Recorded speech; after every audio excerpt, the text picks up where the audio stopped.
خوشیوں پہ اتراتے نہیں ہیں بلکہ شکر کرتے ہیں. یہ کون لوگ ہیں؟ چند لوگ دنیا میں ایسے ہیں جن کی زندگی کامیاب ہے. وہ کون لوگ ہیں؟ دیکھو اس کو سمجھنے کے لیے پہلے قرآن کا ایک اصول سمجھو. قرآن کی عادت ہے جزیات کے ضمن میں کلیات سمجھانا. تھوڑی گاڑی اردو ہے، اس کو میں آسان زبان میں سمجھاؤں گا.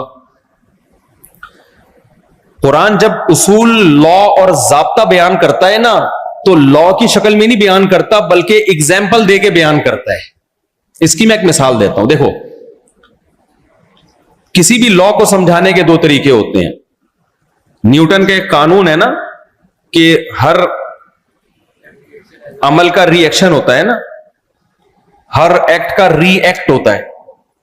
تو ہمارے ٹیچر مثال دیا کرتے تھے دیوار پہ جب آپ بال مارو گے جتنی زور سے مارو گے اتنی زور سے واپس لوٹے گی. یہ مثال دیا کرتے تھے.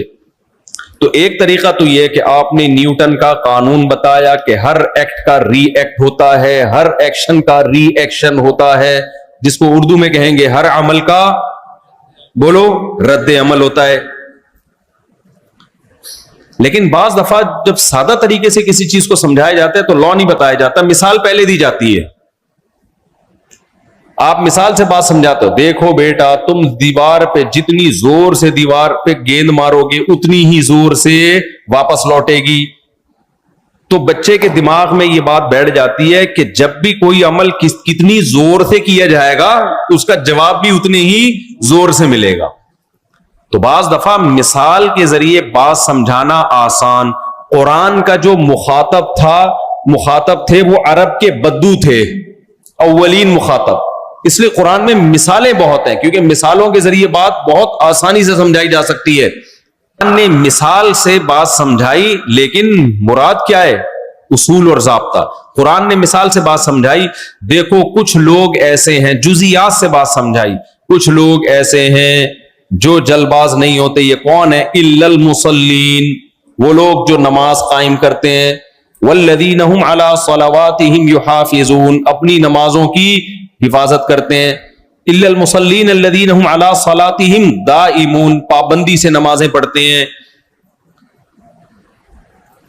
الا المصلین الذین هم علی صلاتهم دائمون والذین فی اموالهم حق معلوم، یہ وہ لوگ جن کے مال میں ایک حق ہے، متعین حصہ ہے.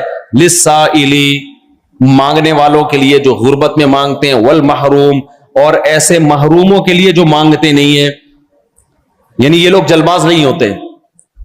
للسائل والمحروم. والذین یصدقون بیوم الدین، یہ وہ لوگ ہیں جو آخرت کے دن کی تصدیق کرتے ہیں. والذین هم، کیا ہے بھائی آیت؟ والذین یصدقون بیوم الدین والذین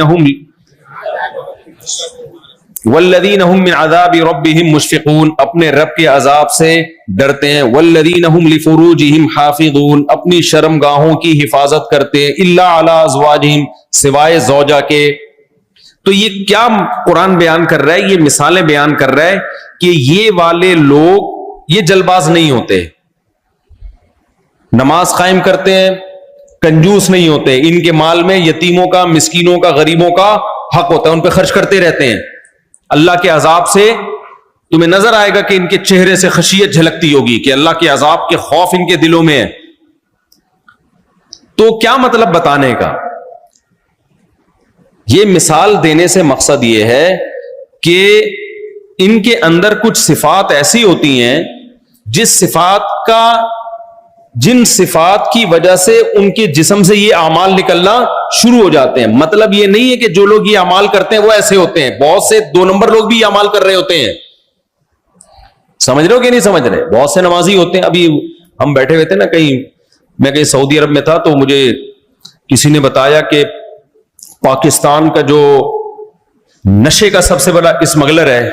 میں نے کہا اس کا نام کیا؟ وہ بڑے نالجیبل آدمی تھے. میں نے کہا پاکستان میں بھی نشہ کا یہ جو چرس ہیروئن اسمگل ہوتی ہے؟ انہوں نے کہا ہاں. نام کیا ہے؟ میں اب بندے کا اصل نام تو نہیں بتاؤں گا آپ کو، لیکن حاجی لگا دو اس کے نام کے ساتھ. فار ایگزامپل حاجی غفار. اب ہیروئن سب سے زیادہ ایکسپورٹ کر رہا ہے وہ بندہ، نام کیا ہے؟ وہ بندے نے میں نے کہا اس کا نام کیا؟ غفار ہے نہیں، کہیں غفار کے پیچھے نہ پڑ جاؤ، فرضی نام بتا رہا ہوں میں. یہ حاجی غفار، کیونکہ اوریجنل نام لوں گا تو میرے کو آ کے پکڑے گا نا کہ تو نے میرا راز کیوں فاش کیا. حاجی غفار. پھر ایک اور بندے کے بارے میں ہم نے معلومات کی، وہ فلاں دنیا میں نا وہ نشے کا، ہیروئن کا اتنا بڑا اسمگل، اس کا نام بھی حاجی فلاں. تیسرے کا پتا چلا اس کا نام بھی حاجی فلاں. ابے میں نے کہا یہ سارے حاجیوں کا کام چرس بیچنا ہی رہ گیا کیا؟ سارے حاجی ہیں. تو ایسے بہت سارے نمازی بھی ہیں. کیا خیال ہے بھائی؟ تو قرآن کا مقصد یہ بتانا نہیں ہے کہ حاجی لوگ سارے نیک ہوتے ہیں، نمازی لوگ سارے نیک ہوتے ہیں. اصل میں کچھ صلاحیتیں انسان میں ایسی ہوتی ہیں کہ وہ جب اس کے اندر پیدا ہوتی ہیں تو اس کا اثر یہ نکلتا ہے کہ وہ نمازی بھی بن جاتا ہے، اس سے کنجوسی ہمیشہ کے لیے چھوٹ جاتی ہے، اس کے مال میں غریبوں کا حصہ، رشتہ داروں کا حصہ نکلنا شروع ہو جاتا ہے. یہ وہ لوگ ہیں، یعنی قرآن یہ بتا رہا ہے کہ وہ لوگ جلد باز نہیں ہوتے جو اللہ کے وجود پر، اللہ کی توحید پر ایمان رکھتے ہیں، اللہ پہ اعتماد اور توکل کرتے ہیں. انہیں یقین ہے موت کے بعد دوبارہ زندگی ہے، یہ دنیا مسافر خانہ ہے، یہ دنیا رہنے کی جگہ نہیں ہے، ہم کسی مقصد کے لیے بنے ہیں، خود بخود دنیا میں نہیں آئے.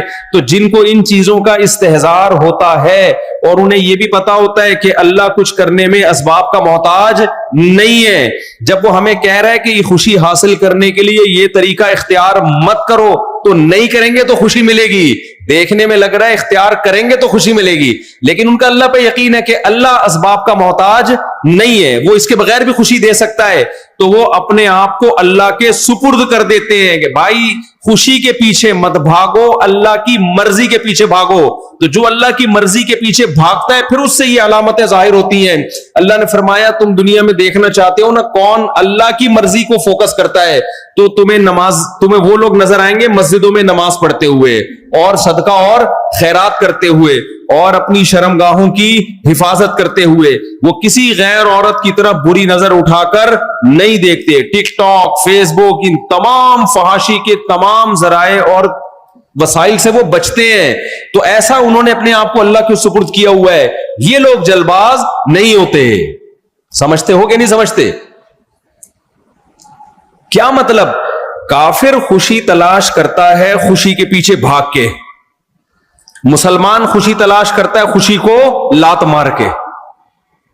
سمجھ میں نہیں آ رہی بات؟ ایک صاحب میرے پاس آئے، کہنے لگے بھائی میں ڈپریشن سے کیسے بچوں؟ میں نے کہا بچنے کی فکر چھوڑ دو.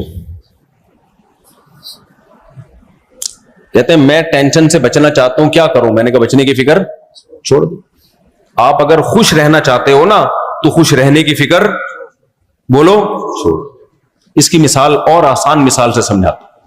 دیکھو آپ کسی ہاسپٹل میں چلے گئے، آپ کو کوئی بڑی بیماری ہے، بہت اسپیشلسٹ ڈاکٹر اس بیماری کا آیا اور آپ کا علاج کر رہا ہے، اور آپ کو پتہ ہی یہ اس فیلڈ کا اسپیشلسٹ ہے. یہ کیا ہے؟ اسپیشلسٹ. یہ آپ کی بیماری ٹھیک کر دے گا. اب اس نے کوئی میڈیسن لکھ کے دی، آپ اس سے پوچھ رہے ہو یہ والی میڈیسن تو کڑوی ہے، مجھے آپ ایسا کریں وہ میڈیسن دیں جس میں شہد ملا ہوا ہوتا ہے، کیونکہ وہ جب کھاؤں گا تو مجھے میٹھا محسوس ہوتا ہے اور لائف کو میں انجوائے کروں گا. اس نے کوئی سیرپ لکھ کے دیا کڑوا، آپ نے کہا یہ والا سیرپ ٹھیک نہیں ہے، وہ گڑ کا جو گنے کا رس ہے نا جو باہر ملتا ہے وہ والا سیرپ لکھ کے دیں آپ مجھے، کیونکہ میں جب آپ کا سیرپ پیتا ہوں کڑواہٹ محسوس ہوتی ہے، مجھے ذرا بھی خوشی محسوس بولو نہیں ہوتی، میں لائف کو انجوائے نہیں کر پا رہا ہوں ڈاکٹر صاحب آپ کے اس ٹریٹمنٹ کی وجہ سے. میں گنے کا رس پیتا ہوں تو مجھے بڑا مزہ آتا ہے. تو آپ وہ لکھ کے دیں، یہ لکھ کے دیں، وہ لکھ کے دیں، یہ لکھ کے دیں. تو ایک دن ڈاکٹر کیا کہے گا؟ بھائی اگر تو سچی مچی میں چاہتا ہے نا تیری لائف میں انجوائمنٹ پیدا ہو تو تو انجوائمنٹ کی فکر چھوڑ دے، یہ میرے اوپر ڈال دے. اگر میں تجھے کڑوا سیرپ دے رہا ہوں نا تو یہ سوچ کے پی لے کہ اسی میں میری خیر ہوگی. سمجھتے ہیں کہ نہیں سمجھتے؟ اگر میں تجھے مصیبت دے رہا ہوں تو یہی سوچ کے کر لے کہ یہ مصیبت ڈاکٹر دے رہا ہے، یہ ٹیکا میں اب ٹیکا لگانے کے لیے آیا، آپ نے کہا نہیں ٹیکا نہیں، ٹیکا مجھے بالکل پسند نہیں ہے. ڈاکٹر صاحب میں آپ سے علاج ٹینشن کے لیے نہیں کرا رہا، خوش رہنے کے لیے کرا رہا ہوں تاکہ میں اور آپ ٹیکے لگا لگا کے مجھے ٹینشن دے رہے. کل آپ نے 2 ٹیکے رائٹ سائڈ پہ لگائے، اب آپ لیفٹ پہ لگا رہے ہو، رائٹ والی خراب کر دیا آپ نے، اب لیفٹ والی پہ آپ آ گئے ہو، بیٹھا نہیں جا رہا مجھ سے. تو عقلمند ڈاکٹر کیا کہے گا، یا عقلمند آدمی آپ کو کیا مشورہ دے گا؟ عقلمند کہے گا یار یہ ٹینشن تیری ہے ہی نہیں، تو نے جب اپنے آپ کو کسی ایکسپرٹ ڈاکٹر کے حوالے کر دیا ہے تو وہ تجھے میٹھا سیرپ پلائے، آئس کریم کھلائے یا تجھے ٹیکے لگائے، یہ تیرا ہیڈ ایک نہیں ہے، تو اس کی ٹینشن چھوڑ دے. جب یہ آیا ہے نا تو اس ڈاکٹر کے حوالے کر اپنے آپ کو, تب تجھے خوشی ملے گی, ورنہ تو چھوڑ دے. تو اللہ تعالیٰ کہتے ہیں کہ نبی صلی اللہ علیہ وسلم نے ارشاد فرمایا, من کانت الدنیا ہمہ جعل اللہ فقرہ بین عینیہ, جو دنیا کو اپنی فکر بناتا ہے کہ مجھے یہ بھی مل جائے, یہ بھی مل جائے, یہ بھی مل جائے, عیش کے پیچھے بھاگتا ہے, تو اللہ عیش کو آگے آگے بھگاتے ہیں, اور یہ تگڑ تگڑ قیامت تک اس کے پیچھے بھاگتا رہے گا, ملے گا نہیں اس کو. اور جو سرنڈر کر دیتا ہے نا کہ بھائی میں نے وہ کرنا ہے جو اللہ اس کے رسول کا آرڈر ہے, جو حکم ہے میں اس کو فالو کروں گا, تو سرنڈر کر دے گا, تو پھر غم آئے گا تو بھی کہے گا بھائی کس نے دیا ہے, اللہ نے دیا ہے. خوشی آئے گی تو کس نے دی ہے, بھائی اللہ نے دی ہے. اس کا انجام اچھا ہے. سمجھ میں نہیں آ رہی بات, میرا خیال ہے. لیکن کس نے سرنڈر کیا ہے, کس نے سرنڈر نہیں کیا, اس کی علامت یہ ہے کہ جو نماز پڑھ رہا ہے پابندی کے ساتھ, اس کا مطلب اس نے اپنے آپ کو سرنڈر کر دیا ہے. جو زکاتیں دے رہا ہے, صدقہ خیرات کر رہا ہے, مال پہ سانپ بن کے نہیں بیٹھ گیا, صدقہ خیرات خوب کثرت سے کرتا رہتا ہے, اس کا مطلب اس نے اپنے آپ کو سرنڈر کر دیا. یہ اللہ ہمیشہ مال اور زکات کا دونوں کا تذکرہ ایک ساتھ اس لیے کرتے ہیں کہ جب انسان اپنے آپ کو کسی کے حوالے کرتا ہے نا, تو حوالے کرنے کے دو طریقے ہوتے ہیں. بعض دفعہ انسان اپنی جان حوالے کرتا ہے, مال میں وہ دل لٹکا کے بیٹھا ہوتا ہے, پیسہ نہیں دوں گا. یہ تلاوت آواز کہاں سے آ رہی ہے بچوں؟ تو جان حوالے کر دیتا ہے, مال حوالے نہیں کرتا وہ. یہ اس کا مطلب اس نے سرنڈر. دیکھو آپ گئے, تلاشی ہو رہی ہے نا, سیکیورٹی گارڈ آئے, تلاشی دو, آپ نے بٹوا اٹھا کے اس کو پکڑا دیا, اب لے لے بھائی تو تلاشی. وہ کہے گا یہ بھی تو دکھا, کیا ہے نہیں, یہ نہیں دکھا رہا میں آپ. اس کو سرنڈر کرنا کہتے ہیں. بعض دفعہ انسان کیا کہتا ہے, بٹوا لے لو, میں اپنی تلاشی نہیں لینے دوں گا تمہیں. مال حوالے کر رہا ہے, جان حوالے نہیں کر رہا. تو اللہ نے جان, انسان دو ہی چیزوں کا مجموعہ ہے, جان اور مال. اسی کو دنیا کہا جاتا ہے, اپنی جان بچانا, اپنا مال بچانا, اسی کو دنیا کہا جاتا ہے. تو اللہ کہتے ہیں کہ جو لوگ مکمل دنیا میرے حوالے کر دیں گے, اپنی جان بھی حوالے. جان حوالے کی علامت کیا ہے؟ 5 ٹائم نماز, کیونکہ آسان کام نہیں ہے, پڑھنا آسان ہے, پابندی بہت مشکل ہے. ساری زندگی فجر بھی, ظہر بھی, عصر بھی, مغرب بھی, عشاء بھی, اور خشوع و خضوع کے ساتھ پڑھتے رہنا, یہ انہی لوگوں کا کام ہے جو سچی مچی میں اللہ کے حکم کے آگے اپنے آپ کو سرنڈر کر دیتے ہیں. یہ ورنہ غیر مسلم بھی بہت سے ایسے ہیں جو کہتے ہیں میں اپنے آپ کو خدا کے گاڈ کے حوالے کیا ہے. بھائی آپ نے کیا گاڈ کے حوالے کیا؟ آپ تو ہفتے میں 1 دن چرچ چلے جاتے ہو بس. اس کو حوالے کرنا تھوڑی کہتے ہیں. تو بہت آسان ہے. 5 ٹائم نماز پڑھنا پابندی سے آسان نہیں ہے, بلکہ بہت زیادہ مشکل ہے. یہ وہی کر سکتا ہے جس کا واقعی اللہ پر ایمان ہو, کیونکہ 1 دن کی بات تھوڑی ہے. ہر تھوڑی دیر میں نماز کا ٹائم شروع ہو جاتا ہے. آپ کو اپنا کاروبار چھوڑنا ہے, اپنی تمام ایکٹیویٹیز کو آگے پیچھے کرنا ہے. سفر میں, حضر میں, ہم جب جہازوں کا سفر کرتے ہیں, کوئی بھی نمازی, میری اپنی بات نہیں ہے, سب سے بڑی فکر پتہ ہے کیا ہوتی ہے؟ بیچ میں نمازیں کون کون سی آئیں گی. جو شخص بھی نمازی ہوگا نا, جہاز میں سفر کرے, ٹرین میں سفر کرے, بس میں سفر کرے, اس کے لیے سب سے بڑی ٹینشن کیا ہے؟ یار نماز کیسے پڑھوں گا. اب اتنی بڑی پرابلم ہوتی تھی, ہم جب جہاز میں بھائی جا رہے ہیں 12 گھنٹے 13 گھنٹے یا 17 گھنٹے 22 گھنٹے بھی, تو اتنی لمبی فلائٹوں میں یار کون سی نماز کس ٹائم پہ کہاں آ رہی ہے, قبلہ کدھر ہوگا. جو بے نمازی ہے اس کو تو کوئی غرض ہی نہیں ہو, تو بیٹھا ہوا ہے آرام سے, پڑا ہوا ہے, سو رہا ہے, اٹھ کے دیکھ لیتا ہے کوئی نماز پڑھ رہا ہے تو چلو میں بھی پڑھ لوں. لیکن جس کو نماز کی حفاظت کرنی ہے, اس کے لیے سفر میں سب سے بڑی ٹینشن کیا ہے؟ نماز کیسے پڑھوں. تو یہ اللہ کا کتنا فضل ہو گیا. دیکھو سائنسی ترقی نے بہت سارے مسائل حل کر دیے ہیں. آج کل ایک ایپلیکیشن آ گئی ہے حلال ٹرپ کے نام سے, جو جہازوں میں سفر کرتے ہیں نا وہ انسٹال کر لیں.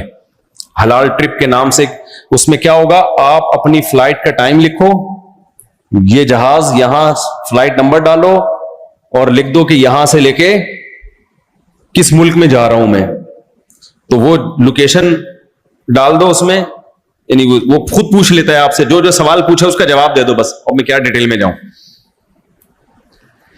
جب آپ وہ حلال ٹرپ ڈاؤن لوڈ کرو گے تو جو پوچھے اس کو بتا دو. آپ بتاؤ گے نا تو وہ نمازوں کا ٹائم بتا دے گا, جہاز میں یہ بتائے گا کتنے بج کے کتنے منٹ پہ ظہر کا وقت شروع ہو رہا ہے, کتنے بج کے کتنے منٹ پہ عصر کا وقت شروع ہو رہا ہے, کتنے بج کے کتنے منٹ پہ مغرب کا وقت شروع ہو رہا ہے.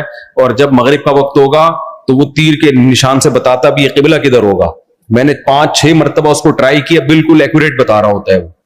تو یہ بہت بہترین طریقہ ہے نمازی لوگوں کے لیے. اس میں آپ کو یہ آسانی شریعت نے دی ہے کہ 2 نمازیں اکٹھی بھی پڑھ سکتے ہو, کیونکہ جہاز میں وضو کرنا بڑا مسئلہ ہوتا ہے, تو پھر کھڑے ہو کے نماز بھی بہت دفعہ نہیں پڑھنے دیتے. تو اس کا طریقہ یہ ہے کہ آپ اس میں یہ نہ دیکھو ظہر کا وقت شروع کب ہو رہا ہے, بلکہ یہ دیکھو ظہر کا وقت ختم کب ہو رہا ہے.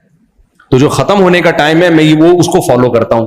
مثال کے طور پر اس میں لکھا ہے, اچھا اس میں 2 ٹائم آ رہے ہوتے ہیں. ایک وہ ٹائم آتا ہے کہ جو آپ کے کنٹری کا ٹائم ہے جہاں سے آپ اڑے ہو. ایک وہ ٹائم آتا ہے جو جہاز میں جہاں آپ ہوگے اس ملک میں کیا ٹائم ہے. تو آپ نے وہ ٹائم لینا ہے جو یہاں سے اڑنے والا, گھڑی کو اس حساب سے رکھنا ہے. مشکل بات تو نہیں کر رہا میں, گھڑی کو اس حساب سے کر دیا آپ نے.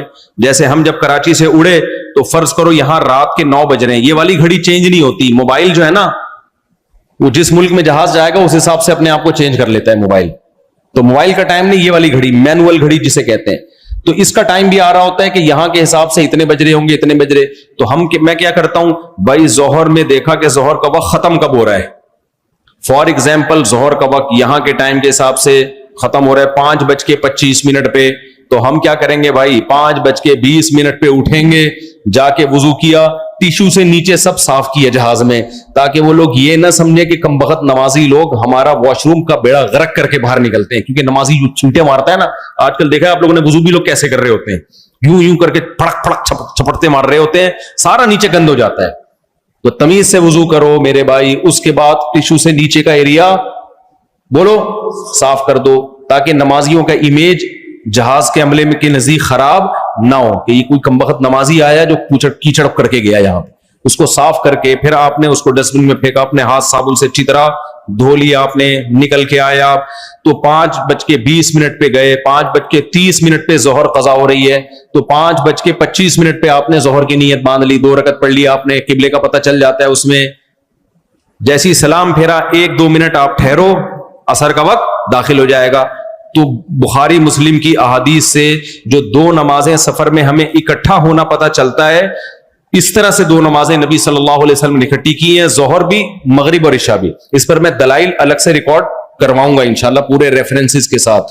ہماری رائے میں یہ جو کرتے ہیں نا, ظہر کے فوراً بعد اثر پڑھ لیتے ہیں یا مغرب کے ساتھ اثر پڑھ لیتے ہیں, اس بارے میں کوئی صحیح حدیث موجود نہیں ہے. جو صحیح ہے وہ صریح نہیں ہے, جو صریح ہے وہ صحیح نہیں ہے.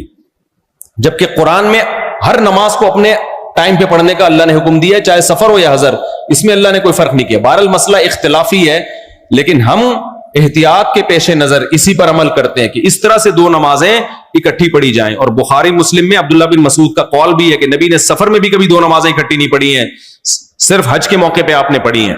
تو سفر میں بھی اکٹھی نہیں پڑھی کا مطلب یہ کہ قضا کر کے نہیں پڑھی ہے آپ نے, ہر نماز اپنے ٹائم پہ ہی پڑھی ہے. تو عبداللہ بن مسعود تو نبی کے سفر حضر کے ساتھ ہی تھے. خیر یہ مسئلہ میں ریفرنسز کے ساتھ پھر ریکارڈ کرواؤں گا کسی وقت, ابھی تو مسائل بتانے کا ٹائم نہیں ہے, ابھی تو صرف یہ بتانے کا ٹائم ہے کہ میرے بھائی جہاز میں بھی ٹرین میں بھی آپ نے نمازوں کو ضائع نہیں کرنا. تو مغرب بھی اسی طرح پڑھ لو, پھر دیکھ لو اس ایپ میں مغرب کا ٹائم کب ختم ہو رہا ہے, جب ختم ہونے والا ہے اس سے پہلے جا کے وضو کیا آپ نے, یا ظہر والا وضو بچا کے رکھ لو.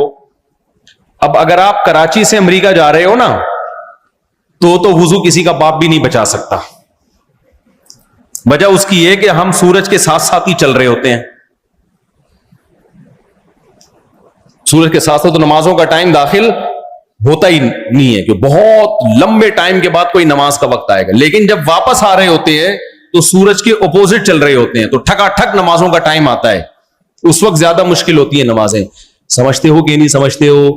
اچھا خیر, تو مغرب میں بھی ایسے ہی کر لو, مغرب کو ڈیلے کیا, یہ سفر میں جائز ہے بلا کراہت.